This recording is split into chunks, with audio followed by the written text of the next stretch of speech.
Welcome back to my mental health and crime channel. My name is Huda London. I'm a licensed cognitive behavior therapist and a licensed mental health counselor. Please like, share, and subscribe if you enjoy the contents in this channel.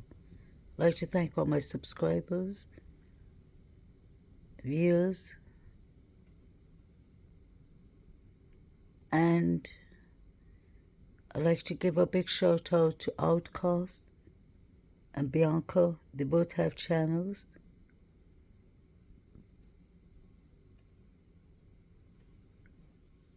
Today I'd like to talk about DM. One of the surviving roommates and the main witness. She's the young woman who said that she saw Brian Koberger face to face, or he passed her by. She said he had bushy eyebrows. She never mentioned the eyes color, no other description. She managed to notice that he had on a mask. We don't even know if it was a complete ski mask or a half mask, but he had on a mask. He passed her by and left through the sliding door. There are a lot of activities going on that night. The black chalk. The black chalk is very important, in my opinion. I'm not saying it's this black chalk, but it could be this black chalk. It was flashing its headlights from King Road around 2 a.m. It's important because the tripod recorded it. The tripod behind 1122 King Road, for whatever reason it was recording, it was a tripod from Illinois, Chicago. That tripod was recording it, and they put it up on Facebook. They said there was a black truck in front of 1122 King Road at 2 a.m. We saw the black truck passing by exactly at 3 a.m. It was passing by at Tail Avenue, where the Banfield boys were and the cops were. So I believe this black truck is important.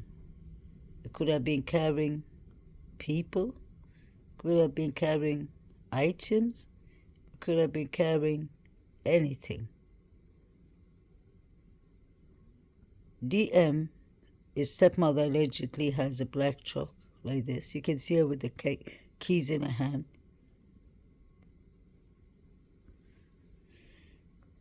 And you can't see her shoes right now, but she has on Vans shoes. All these college students do have it. But I remember Vans shoes from the crime scene.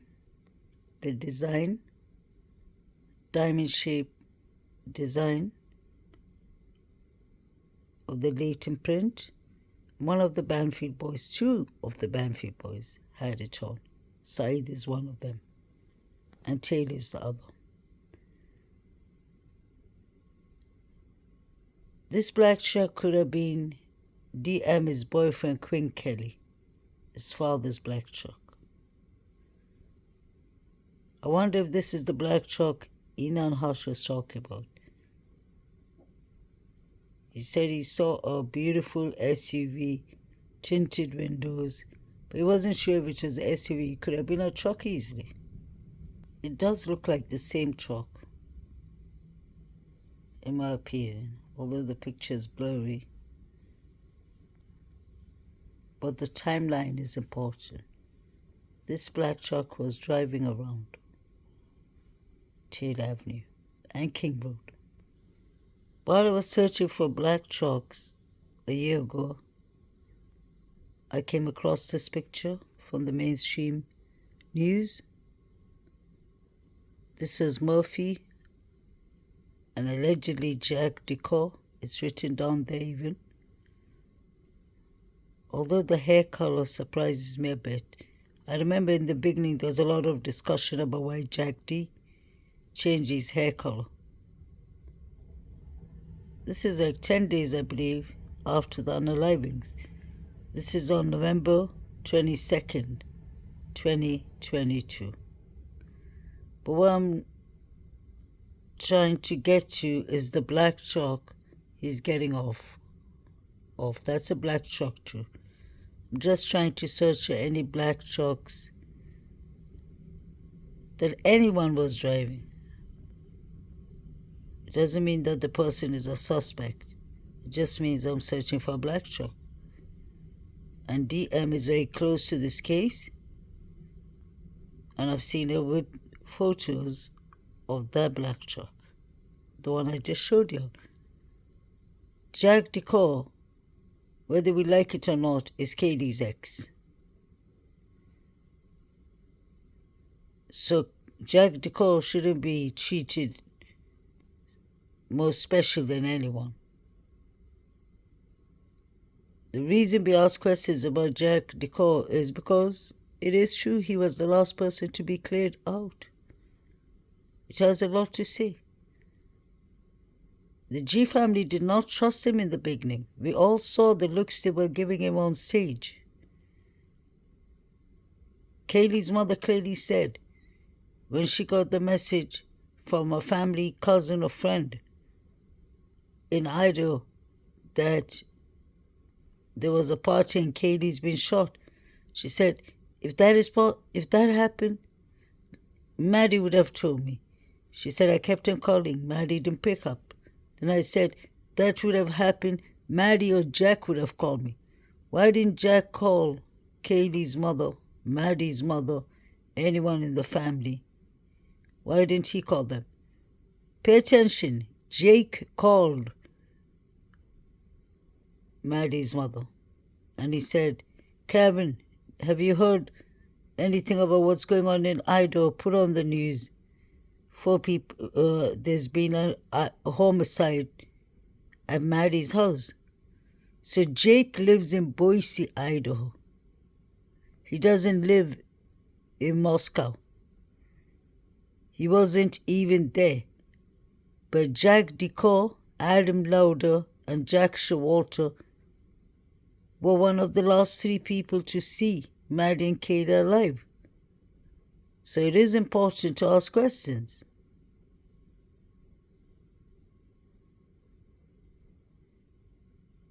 Who was driving these black trucks? Or a black truck? I believe there were people on foot. There were people running around, jogging around. There could have been people cycling around. It's easy to get from one direction to another direction. They have so many small alleyways and bushes they use in these fraternities, sororities, and so on. Of why they say this is not connected in any way, because one of the things that people have made a lot of is they say they can see 4 people jogging away from the murder house. Do you see that? I mean, what's your take on that aspect? Because people online have said they see the joggers. They ask, why are they running at 3 a.m.? Could it be possible there are 4 killers that make more sense than 1 or 2? What's your take on that? So this is like when you're there, you understand it better when you're in that area. This is a very busy area because the fraternity and sorority houses are there, and because on the other side of Taylor Street, which is the street in the background of the body camera video, is where the like all the off-campus housing is. These big apartment buildings, also where the house is where the murder happened. It's all a very dense, busy area with kids walking around, going to and from parties at night, going to and from class during the day. So, I'm not convinced that those people that are seen in the background are somehow connected. I mean, of course, everything should be looked into, but, I take police at their word that they don't think anything. And, they didn't say that nothing in the video is connected. They just said that the incident that the video was recording with the drunk kids, the alcohol related call, was not connected. So, I'm sure they're looking at everything in the background. There's also like some cars that go by.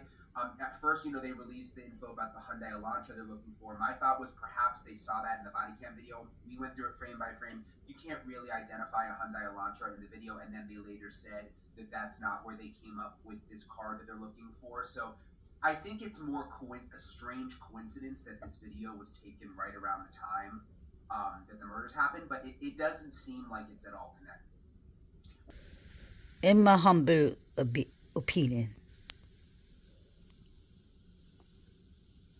I don't believe this is a coincidence. For so many coincidences to be happening that night and everything to be lining up so perfectly, like Fochan and Almost said, is impossible. Always look at the surroundings. Look at what is going on. Look at who's around the areas. Why would you have 4 figures jogging or running or on a Saturday night? You have Banfield boys whose dress code doesn't make sense at all. Their clothing looks like it doesn't belong to them. One has too big clothing on, one has too small. Everything about Banfield Stop does not make sense. And then, like it wasn't enough, you get a bonus, 4 figures running. How's that possible? Look at the direction they're running from. Look at the direction they're running to. That's the reason I always say I believe the figures running are the Sigma Chi fraternity boys, allegedly, only in my opinion, and these 3 young fellows and Saeed, all 4 of them, came from King Road, in my opinion, but they are from the Alpha Kappa Lambda boys. Same frat, the young boy who OD'd, Caden Young, was from. The president for the fraternity at that time, the former one was Caden Young, and the new president was Nick Scott. That is the president of the university's son. I think that is important to look at the connections. They can be just coincidence, but when people know each other, it's not what you know, it's who you know. Connections are important. This is most related. All the involvements are the fraternities, the sororities. It is all Idaho Moscow University. That's the reason, in my opinion, they're keeping it in a wrap. They do not want to open Pandora's box. We've been watching this case from the beginning. We've been fed by misinformation. Whether it was by Steve or by whoever else. The whole case is on a gag order, so we had to go with what we had. Of course, there's no human being who doesn't speculate. Because this is not a case where we have all the facts, others we wouldn't be sitting here up to today discussing about it. But everything, it's not something is wrong in this case. It's literally everything is wrong in this case. From how the crime scene was handled, let's start by the fact that DM took 8 hours, 9 hours if you go according to the previous timeline, 3 to 4. She took 9 hours to call the cops. It's going to be difficult to pronounce the timing of the death. The front door was left open for whatever reason. All these were all calculated moves. This was all very pre-planned. Not pre-planned, I mean extremely to the bone it was pre-planned. Everyone had to be in a certain position at a certain time. Shawalter allegedly, in my opinion, had to act like he was escorting the girls. When people say Maddie's boyfriend, Jake, asked him to escort and look after the girls, I do not believe that. Absolutely not. Now, in the very beginning of this case, when everyone was talking about the grub truck, actually the next day of this case, there's a lot of rumors coming from the college itself that one of the girls, that's either Maddie or Kaylee, made a call to 911 from a nearby pub, and that would be the Corner Club. I remember hearing that very often, especially in the beginning of this case. And the fact that we've always heard from witnesses who were there at the Corner Club that night, they said that Jack Showalter was kicked out of the Corner Club because he couldn't stop his nasty habit of sexually harassment towards females. This was a pattern because apparently Ethan reported him and got him kicked out of his fraternity, Delta Tau Delta. So he already had beef with Ethan. These people worship the fraternity and the Greek life. That is where they get all their confidence and the acceptance and the brotherhood, and whether it's good or bad, they belong to a union. So he got kicked out of his union. That's his whole community. I told you about the incident about the girl in Boise, Idaho, at Flatbread Bakery, where I used to work with her. She told the world online, she said, look out, watch out, that man is not a good man. She said, I worked with him, and he was literally so aggressive, he wouldn't, they all were waitress and waiters. She said he wouldn't leave my sight, like he kept on invading my space and my privacy, that I had to slap him to get it, to move him out of the way. So this is a young man known to have anger issues, have a temper, very privileged young man. His parents rented him a flat a minute from 1122 King Road. We saw how upset he was that night. He did not buy food. He was giving out signals and codes to the people in the grub truck. You just have to observe and follow closely. Showalter, in my personal opinion, should be the first suspect. If there's any alternative suspects, Showalter should be up in the list. And he was carrying something sharp, some sharp object in his jacket at the grub truck. So did these girls call 911 from the grub truck? He looked like he had a cut in his eye. He looked like he was thrown out from the Corner Club. And Jack D looks bruised up. So I wonder if Jack D and Jack Showalter had a fight. Many people were saying that the Davids, and some people were saying it was Jack D. One of them went to the hospital that had cuts on the hands. That was the rumors, allegedly. If you go back to the beginning, you'll see there was many things that were debunked, like the girls being gagged. But now we're hearing from Steve saying that his daughter, his mouth, was gagged or was held. Things are starting to add up. Always go back to the beginning, in my opinion. The police never spoke about it, but I remember hearing this rumor so many times. So if that is true, why did Maddie and Kaylee call 911? Was it right before the camera caught them walking down to the Corner Club, Maddie, Kaylee, and Jack Showalter, right before he threatens them, you know we're going to get you for that, Maddie? And then Kaylee says, Maddie, what did you tell Adam? Is all this connected, in my opinion? And let's not forget the most important thing. Look at the connections. Who knows who? Dylan Malterson, Bethany Funk, the two surviving roommates, so-called witnesses, know Showalter very well. I showed you the picture of Bethany Funk sitting on Showalter's lap, and DM went to the same high school with Showalter in Boise, Idaho. And they know Jake well. So there are 4 people who know each other well. I'm not saying just because they know each other well that they all are involved. I'm saying it's easier for them to work with each other.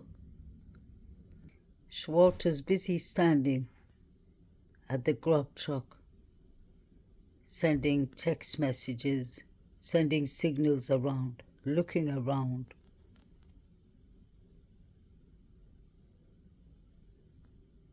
Every time I look at Shorter, he's busy talking to someone or giving them a signal. Now he's talking to this guy in the cap, Hayden. Hayden keeps on talking on his Apple Watch. Number 9 gives the suggestion that he's going to put Maddie to sleep. He folds his hands, his palms, and puts it under his ears. Everyone here has some part they play. Not saying they're involved. I'm saying they should be investigated. Especially Joe Vito, the pictures he's watching. Saeed, the pictures he's watching. This is abnormal behavior. Where are they getting these pictures from? Who are they paying the Venmos to? They're paying it to Jack Kay from the Sigma Chi. They're paying it to David Baracho from the Sigma Chi. Where are the money going for this Venmos? Saeed got the pictures and he was watching it. I think it's because he paid early. He paid at 2:13. Let me know what you'll think. Please like, share, and subscribe.